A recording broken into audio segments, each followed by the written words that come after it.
¿Qué tal amigos? ¿Cómo están? Estamos a punto de hacer una entrevista que hemos buscado durante mucho tiempo. Seguramente ustedes van a ver un video en Machu Picchu, donde hemos estado comentando algunas particularidades de la arquitectura inca, y por ahí citaba nuestro amigo Rumi Yacta, Rumi Alegría, citaba una información que había encontrado en un libro muy interesante, un libro de lujo, que es precisamente Arquitectura Cósmica de los Incas, de Charles Bolaños, y nos damos con la gran sorpresa de que él es un amigo nuestro de mucho tiempo atrás, cuando estábamos, no recién empezando, pero ya hace mucho tiempo, y recuerdo que conversamos con él en Chilca sobre unos videos muy interesantes que él captó de algunos avistamientos, algunas presencias. Bueno, ya nos va a hablar, y bueno, agradecemos a Incari Librería, es café librería, por darnos este espacio para poder realizar la entrevista.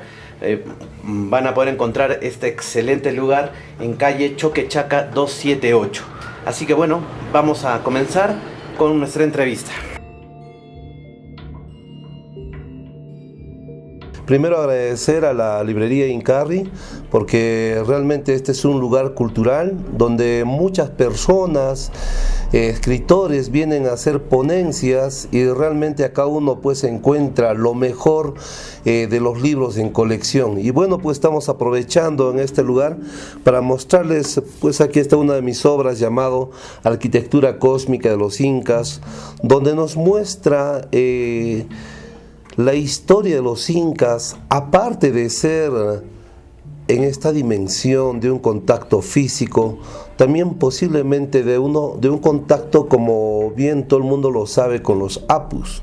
Pero habría que saber quiénes son los apus, de dónde vienen ellos, en qué dimensiones ellos se encuentran. Y bueno, pues vamos a profundizar estos temas poco a poco a medida que vaya pasando el momento. Bien, hermano, ¿qué tal? Bueno, yo muy contento de poder conversar contigo después de tanto tiempo que nos conocemos, y bueno, hemos participado por ahí de algún encuentro en Chilca. Y bueno, lo que comenzar, ¿no? Por esta pregunta, o sea, ¿en qué momento o en qué parte se encuentran en tu investigación los incas, la arquitectura cósmica, y por otro lado esa pasión que también tienes por los extraterrestres, los ovnis, ¿no? ¿Cómo es que desarrollas esas dos venas en tu carrera? Bueno, Albert Einstein, cuando saca la teoría de la relatividad, menciona sobre 11 dimensiones, ¿ya? De modo que nosotros estamos viviendo en universos paralelos, estamos viviendo en dimensiones que muchas veces no solo vamos a poder ver con los ojos, sino también muchas veces sentir a estos seres. En realidad, aquí en el Cusco es un lugar milenario. Estoy por publicar mi siguiente libro llamado Leyendas e Historia del Gran Disco Solar, donde se habla pues de la historia de nuestra humanidad, de por qué existen seres, de repente ángeles de la luz, ángeles del otro lado, y qué relación tienen estos con nuestras culturas, ¿no? Vamos a poner un ejemplo a Poseidón. ¿Quién es Poseidón? Realmente existió, fue mítico, fue real. Estuvo en la Atlántida. La Atlántida, ¿dónde se encontraba? Se encontraba en el Océano Atlántico, y si fuese así, bueno, pues la teoría de la Pangea sería un fraude. Pero sin embargo ya se ha demostrado que la teoría de la Pangea sí es real. Se ha hecho un estudio de genética, donde efectivamente las personas que viven en el lado del Asia, las personas que viven en el lado del África, tienen poca vellosidad en el rostro, en el cuerpo, tal igual como en estos lugares, como en el Cusco, en el Perú.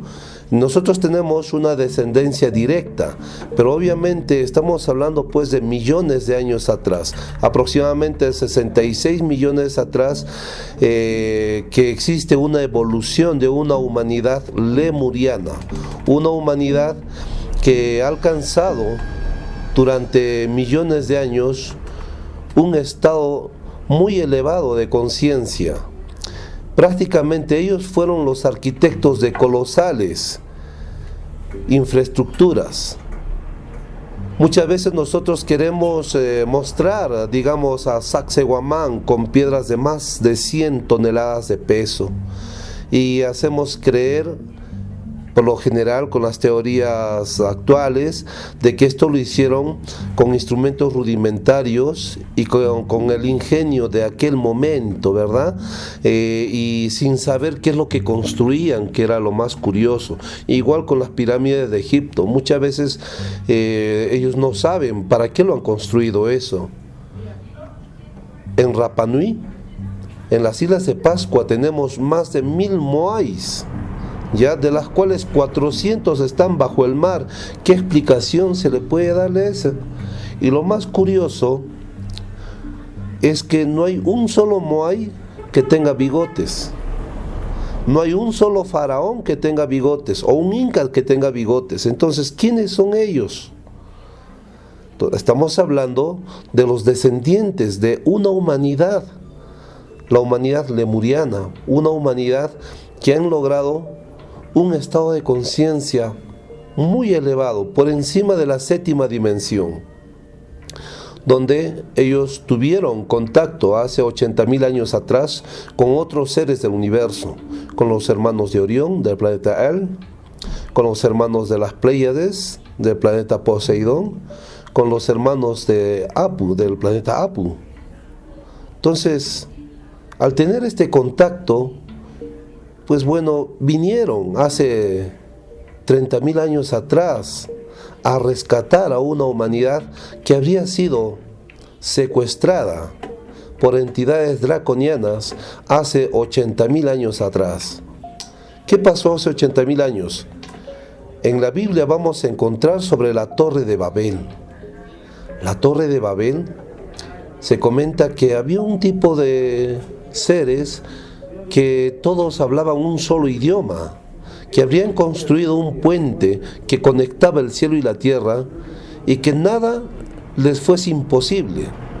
Entonces, supuestamente Dios, que para mí es un ser draconiano al que se refieren, pues bajó y bueno, pues confundió, y más que confundió, es que formateó la información general del subconsciente colectivo de aquella humanidad.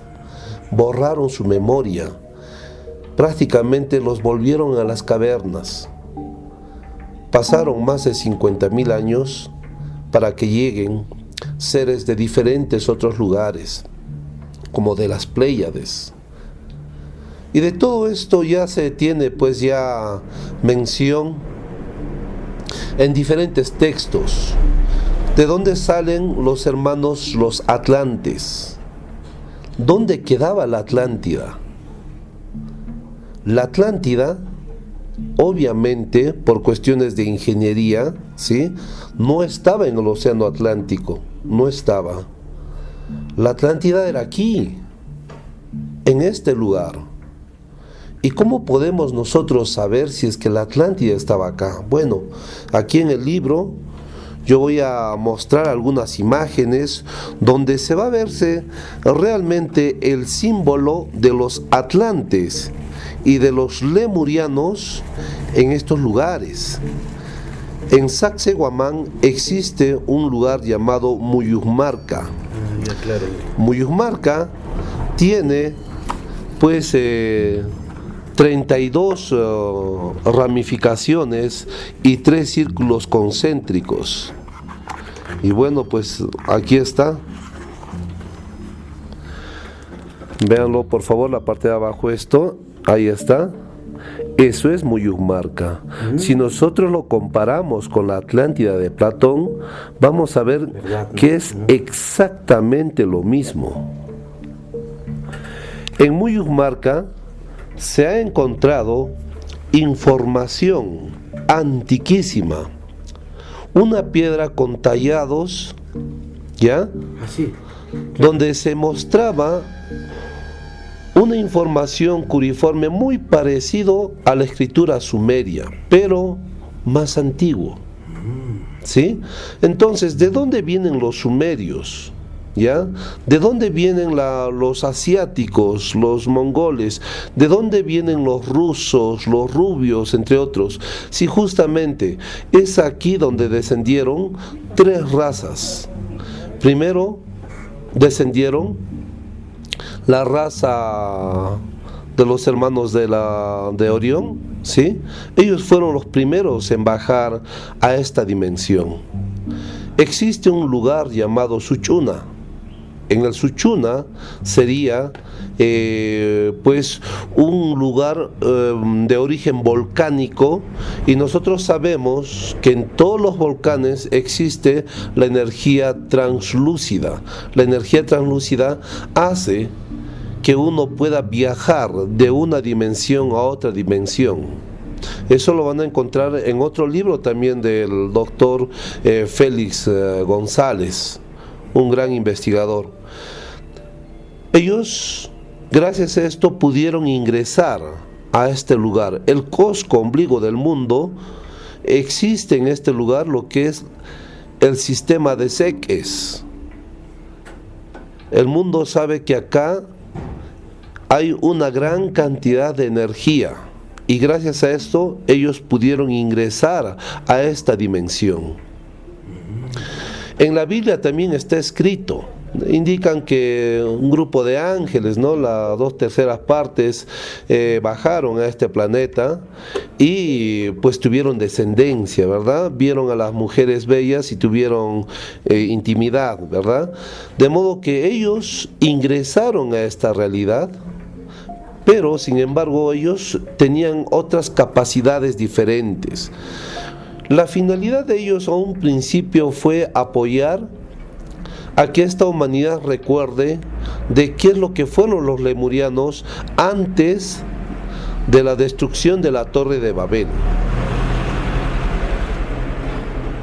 Pero, como ya nosotros sabemos, lamentablemente, ellos hibridaron con nosotros. Y es ahí donde nace, ¿ya?, la cultura lemuriana, pero no la anterior de hace 65 millones de años y que colapsaron hace 80.000 años, no, sino una nueva Lemuria, y de las cuales ellos van a habitar a otro continente al frente, que era el continente Mu. Ese continente Mu, cuando se hundió, ¿sí?, momento de hundirse, ellos eran diferentes, tenían ojos largos, grandes, ¿no? Largos, como los chinos, no tenían prácticamente bigotes, eran bajitos, así como los hermanitos de Orión, ¿ya? Son esa descendencia. Y al hundirse el continente Mu, ellos pasaron una parte, regresaron al Perú, y otros se pasaron a lo que es Japón, el Asia. Es por eso que esa lengua que ellos hablaban en aquel continente Mu, aún todavía existen palabras, tanto en Japón y tanto en Perú, digamos Titicaca. Para muchos Titicaca, pues, ¿qué puede significar? Para el Aymara no encuentra ningún significado, menos para el quechua. Pero si nosotros lo vemos en japonés, Titicaca significa padre, madre, Dios, prácticamente. Eso significa Titicaca. De modo que cuando un japonés le hablas algo de Titicaca, nosotros vamos a encontrar efectivamente que es una conexión. En Titicaca fue guardado pues un instrumento muy valioso durante 50.000 años. Hablamos del gran disco solar, que pasaron a las manos de otra raza. La raza eran los atlantes. Ellos cuidaron durante 20.000 años este disco. Pero ¿qué pasó? Ya todo el mundo sabemos de que allá existía una perfección. Cuando uno habla de la Atlántida, uno a veces se imagina pues que hay columnas europeas, romanas, pero no es así. Cuando uno habla de Sansón que va a tumbarse las columnas, ya se imagina esas cosas, pero no. Donde vamos a encontrar estas columnas es justamente en el Alto Perú. Vamos a encontrar las chulpas cuadradas con rocas de más de 50 toneladas que han sido tiradas y rotas. ¿Quiénes lo hicieron? De modo que realmente la Atlántida nunca se ha hundido, como dicen que hay un continente ahí abajo. Lo que sí pasó hace 10.000 a 12.000 años atrás aproximadamente es que hubo una lluvia universal y que sí, posiblemente dentro del lago Titicaca haya existido una ciudad. Y en la actualidad aún existe, conocemos como la Abadía de los Siete Rayos. Y es de esta forma de cómo seres de una dimensión de cuarta logran ascender al apoyar, al ver toda esta destrucción por parte de unos seres draconianos que siempre han querido destruir a nuestra humanidad, de cómo unos cuantos se han salvado para ser en la actualidad parte de la gran hermandad blanca de los retiros interiores, ya sea en Machu Picchu. Estamos hablando de la Abadía de los Siete Rayos de Machu Picchu, ya sea en Puno o ya sea en diferentes otras partes del mundo.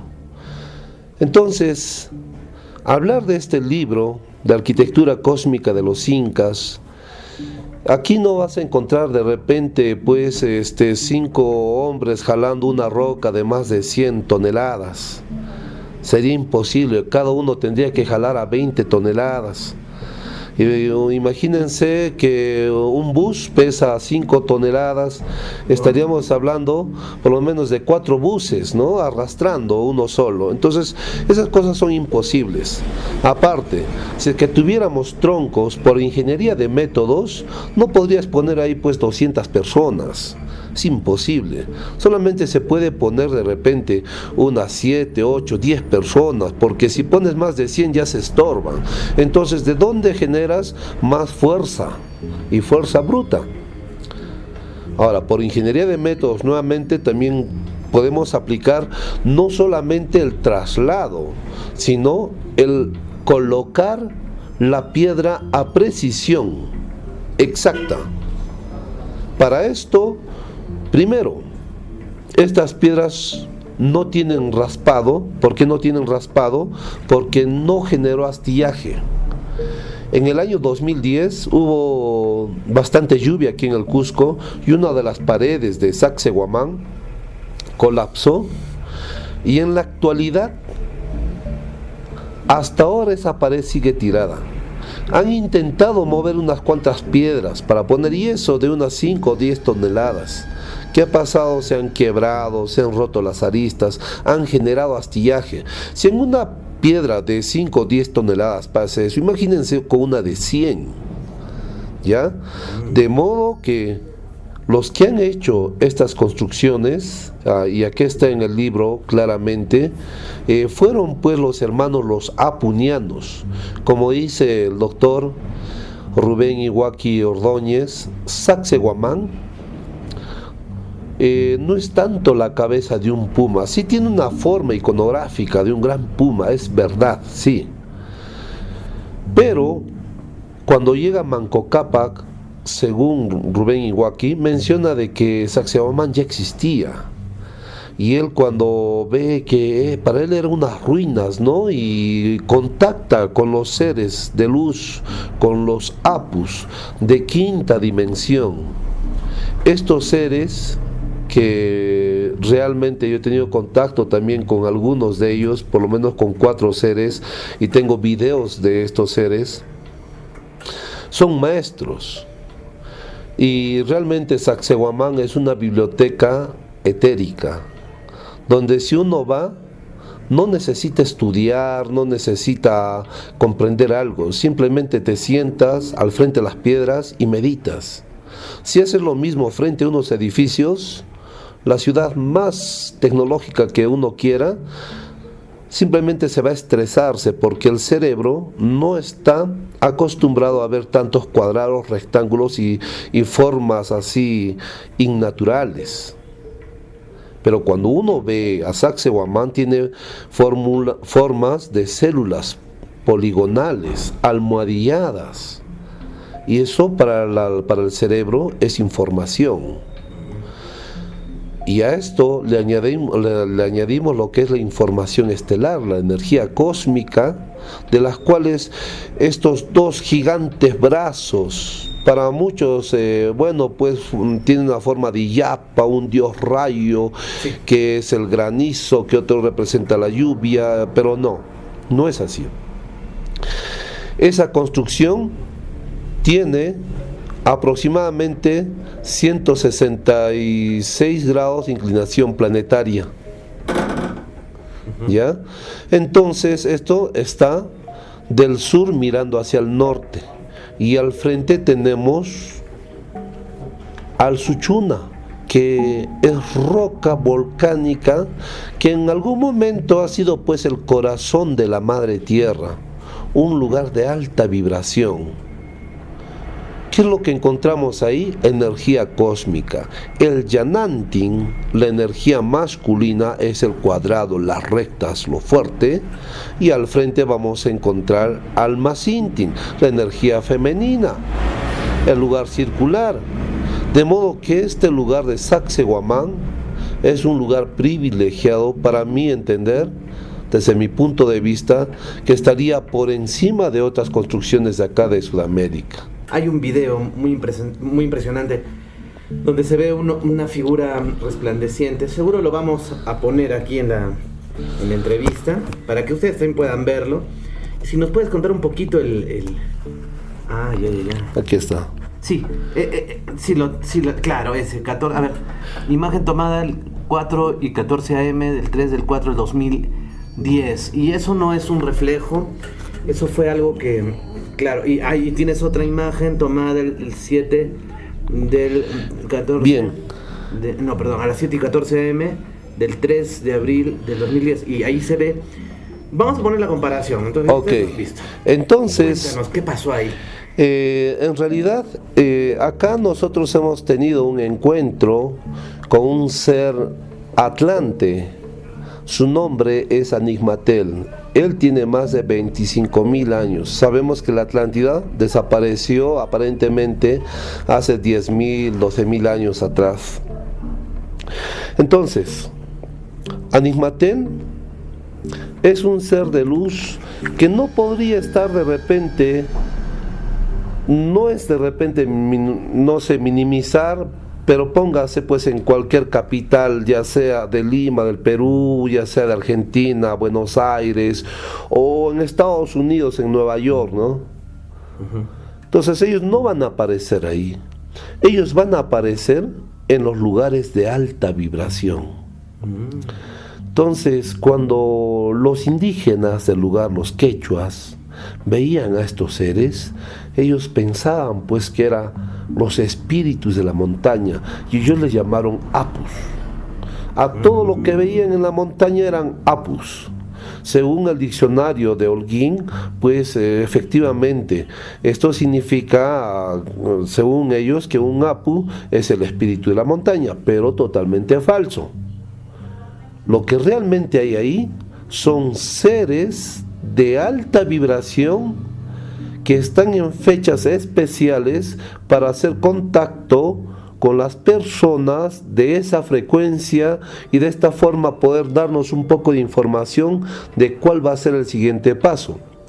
En nuestro caso, desde hace 10, 15, 20 años nosotros ya sabíamos sobre la pandemia, porque los hermanos mayores nos los habían indicado. Obviamente, en época antigua, en época de los incas, preincas, ellos también sabían lo que les venía.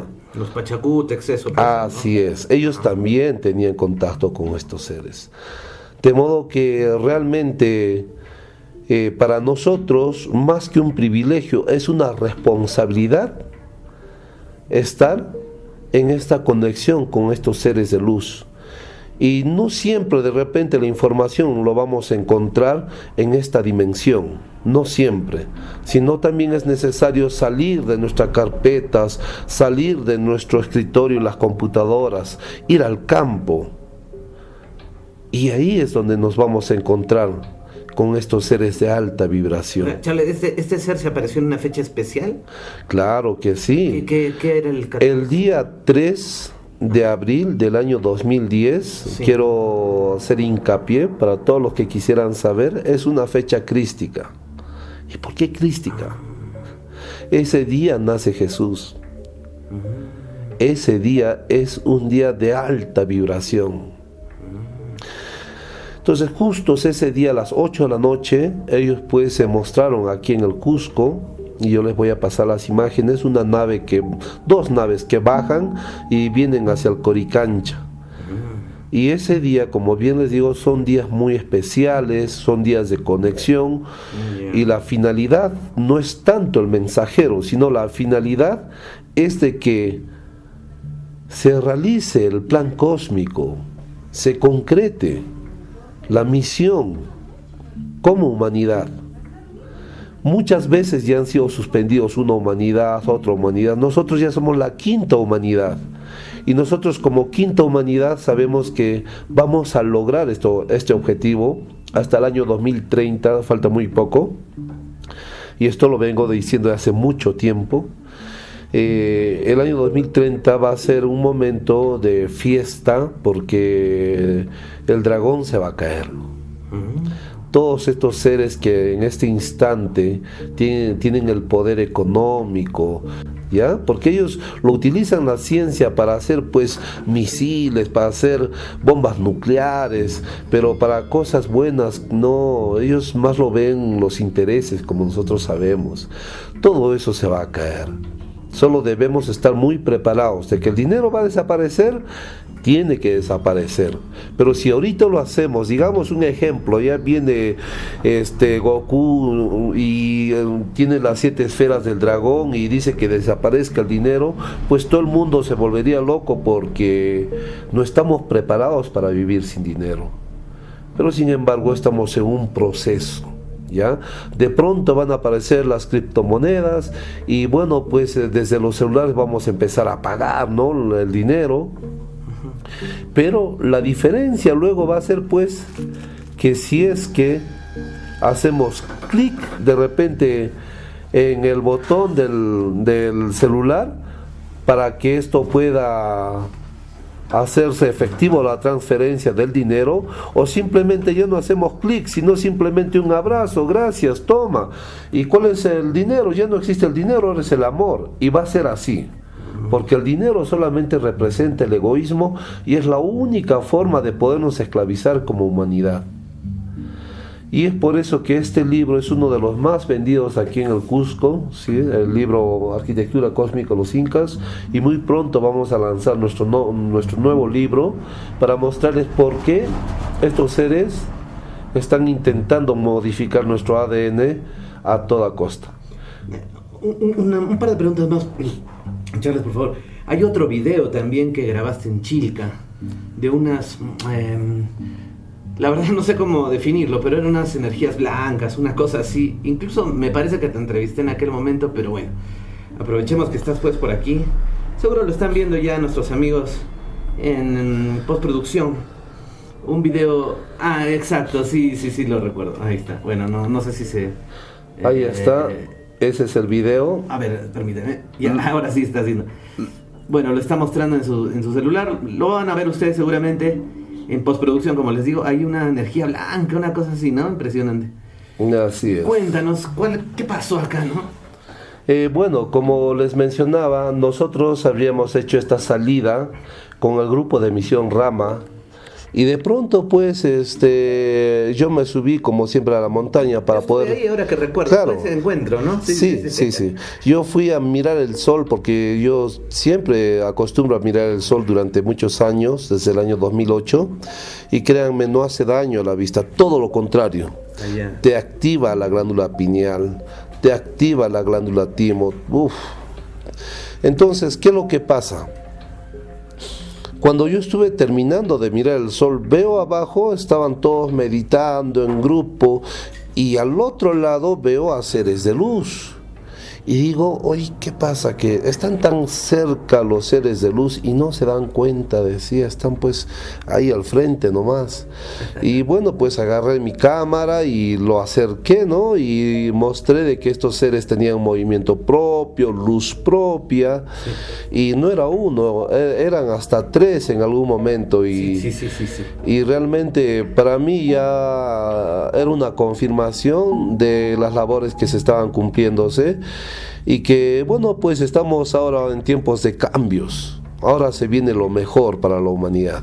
Sí, qué interesante lo que nos cuentas. Entonces, siempre has tenido esa facilidad de captar estos objetos y presencias, mejor dicho. Hay una imagen en tu libro que es bastante curiosa, muy simpática, que es justo el disco solar, como en el Coricancha estaba atado, ¿no? Colgado de una forma muy, muy particular.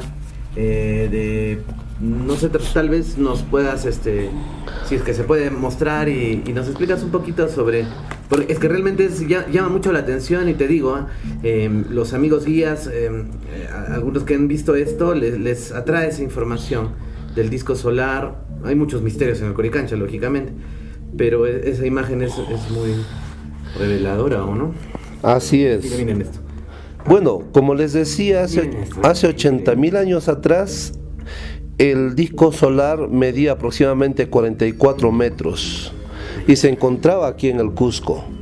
Lo tenían los hermanos lemurianos antes de su destrucción de esa humanidad, hace 80.000 años atrás. Este fue llevado a México, a otra cultura, también era Atlante, pero ese gran disco solar fue destruido. Y cuando lo destruyeron, lo segmentaron en 5 partes y ahí nació el quinto sol. El quinto sol es lo que ellos conocen como la piedra del sol o el calendario maya, que en realidad es azteca, ¿ya? Y de ese quinto sol, que ellos solamente tienen una imagen nada más, ¿sí? Eso lo vuelven a traer acá al lago Titicaca. Del lago Titicaca lo llevan al continente Mu, y en ese lapso de tiempo fue nuevamente atacado este disco solar, rompiéndolo en 13 pedazos. Y lo que encontramos en el Coricancha es la 13ª parte de la 5ª parte que antes era el calendario maya. Y si nosotros vamos a ver las formas, las figuras, efectivamente vamos a ver lo que realmente estoy diciendo, que esto era parte de un gran disco solar. Ya entiendo. Este disco solar fue traído pues por Manco Cápac de Japón hace 6.000 años atrás. Quiere decir que durante 5.000 años habían 2 culturas divididas, ¿no? Una parte, por este lado estaban los collas, los incas, ¿no? Y ya los atlantes prácticamente habían desaparecido, los que tenían cuerpo físico, solamente estaban los que tenían cuerpo astral. Y mientras tanto al frente estaban pues las otras culturas asiáticas. Pero cuando el príncipe del sol naciente empieza a leer el libro dorado, encuentra pues en ese libro prohibido de que un ser iba a llevar ese disco solar al Cusco, iba a fundar el Cusco. De modo que él se da cuenta que él era el príncipe del sol naciente. Él a los 15 años pues fue llevado, como dice Sixto Paz Güell, a Ganímedes.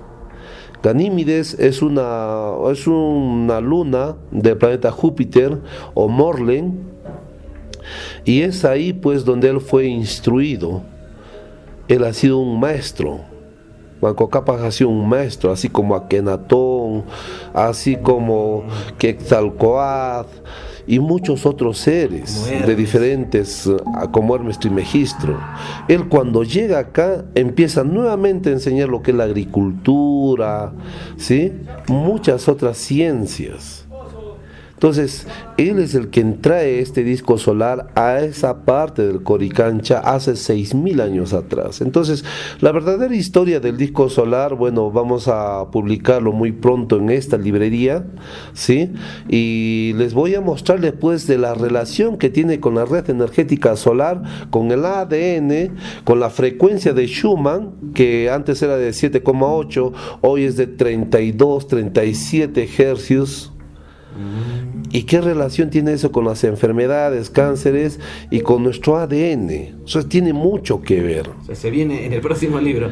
Ahí está. Pero solo como un pequeño adelanto, o sea, y por lo que entiendo, el disco solar tenía ciertas propiedades, ¿no? O sea, no era un adorno nada más. O sea, El disco solar fue creado hace 66 millones de años atrás.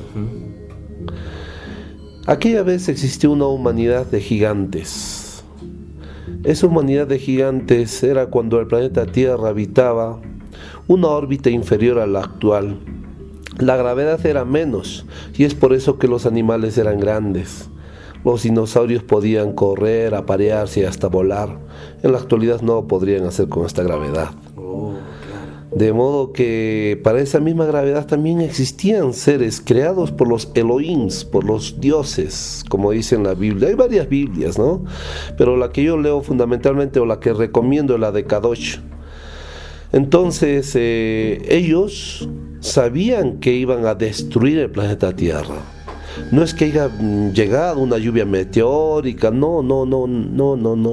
Lo que vamos a encontrar en el Yucatán, en México, es pues la explosión de una bomba nuclear. ¿Y quién soportó eso, todo ese impacto? ¿Quién se inmoló? ¿Qué pasó con el planeta Tierra? Durante 200 años era una oscuridad profunda. No había una sola plantita que pueda beneficiarse del sol, y esto indica que este era un cementerio. Pero a todo esto, pues los padres mayores nos dejaron este disco solar, donde está nuestra verdadera historia.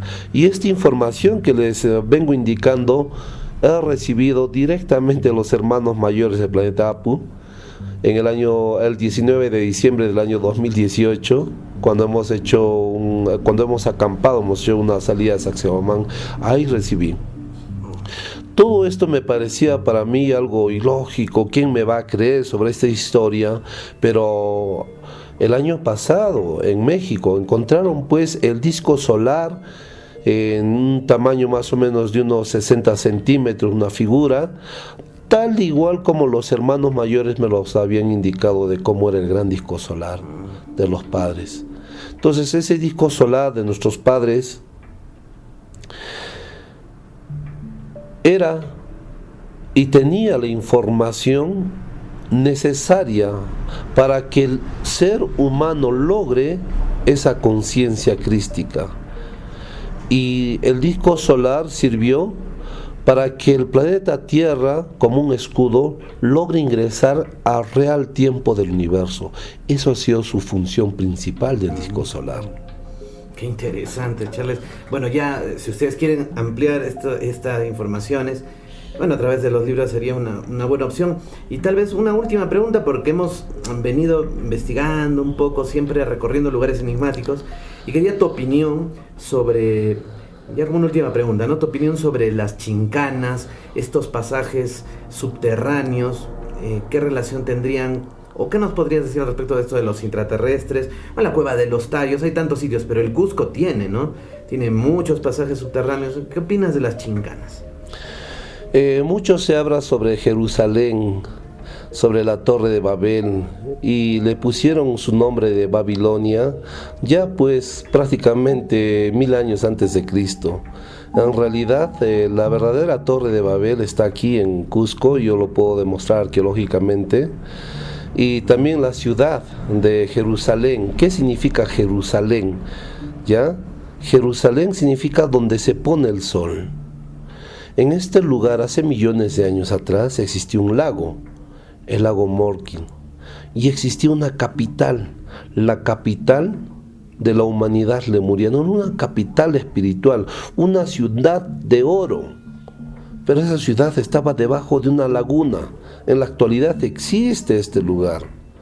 Las chincanas son los rezagos de aquella humanidad que conectaba todos estos lugares. Para poder ingresar dentro del lago, obviamente necesitabas de chincanas.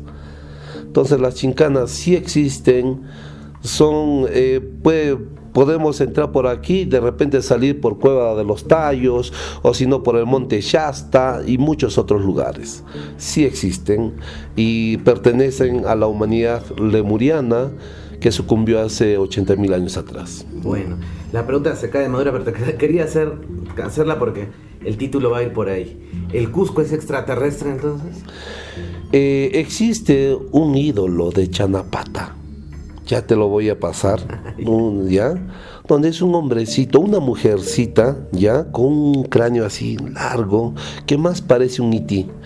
Y Chanapata pues es una cultura pre-inca del horizonte tardío, donde aparentemente pues ellos han encontrado esto, ¿no? Pero en realidad esto representa a los primeros humanos híbridos. Recuerden que en una dimensión de sexta no existe intimidad, ni en quinta dimensión no hay ángeles, varones y mujeres. Entonces ellos cuando logran bajar a esta dimensión empiezan a tener lo que es pues la parte íntima. Entonces los primeros seres humanos acá en el Cusco se puede demostrar arqueológicamente que aquí han estado las primeras hibridaciones prácticamente, y yo se los voy a pasar también esas imágenes. Y sí, podría decirles que el 35% de la genética de este lugar, ¿ya?, es genética mongólica, tal igual que China, tal igual que Japón, y mucho más fuerte todavía en los Collas, ¿no? En Puno, más del 90% tienen la genética mongólica. ¿Cómo lo reconocemos fácil? Cuando nacen con una mancha verde atrás, ¿no? La mancha mongólica, ¿ya? Ahí es. Sí. Wow. Bueno, Charles, te dejo este espacio para que redondees alguna idea, algo que quieras decirnos al programa o lo que tú desees para cerrar un poquito esta entrevista. Bueno, antes de dar tus redes, ¿no? Sí. Bueno, yo solamente quiero agradecer a todos ustedes, hermanos investigadores. Realmente mi persona para hacer este tipo de trabajos, pues hemos pasado toda una vida de investigación. Estamos hablando más de 20 años. Y fruto de esto, pues son tantos libros que hay acá, ¿no? Y qué más saber, y que de mi parte simplemente voy a poner mi granito de arena, y yo estoy seguro que el nuevo libro que va a salir va a llegar a mucha gente, va a ser traducido en diferentes idiomas, y espero a futuro que sea un bestseller este libro. Muchísimas gracias a todos por compartir este video, gracias. ¿Dónde te podemos encontrar, querido amigo Charles? Sí. Que quieran contactarte, quieran dar alguna información, un alcance siempre, ¿no? Los libros les pido por todas las redes sociales, lo pidan acá en Incarri, librería Incarri, es una librería que realmente aquí en el Cusco está dando la hora. Y bueno, pues por mi parte, ¿no? La parte de la agencia turística, estamos abriendo lo que es pues la agencia turística Chanapata. ¿Por qué Chanapata? Porque justamente ese ídolo que ustedes van a ver es un alienígena aquí en el Cusco. Muchas gracias.